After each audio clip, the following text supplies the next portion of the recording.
से बना।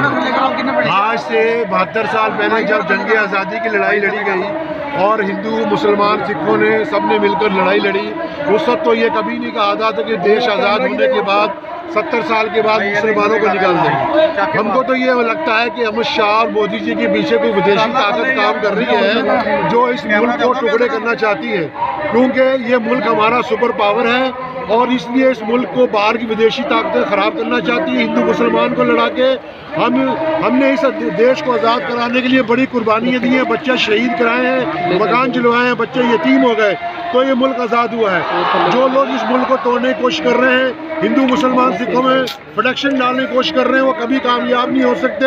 भारत का दलित, मुसलमान, हिंदू, सिख सारा इस बिल के खिलाफ है।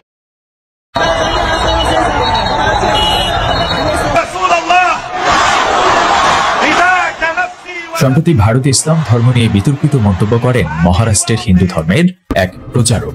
তাতে সমর্থন জানান রাজ্যের বিজেপির এক বিধায়ক, আর এতেই ফুঁসে উঠেছেন লাখো ভারতীয় মুসলিমরা।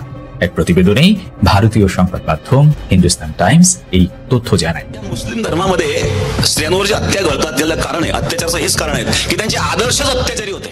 ইতিমধ্যে সেই লং মার্চের ভিডিও সামাজিক যোগাযোগ মাধ্যমে ভাইরাল হয়েছে। সেখানে দেখা যায় লাখো মুসলিম মুম্বাইয়ের উদ্দেশ্যে রওনা হচ্ছেন তারা।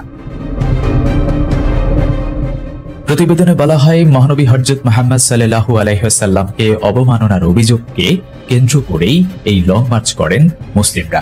মুম্বাই অভিমুখী মার্চকে কেন্দ্র করে জনসমুদ্রে পরিণত হয় মহারাষ্ট্রের এক্সপ্রেসওয়েগুলো। সেই মার্চে অংশ নিয়েছেন হাজার হাজার মুসলিম।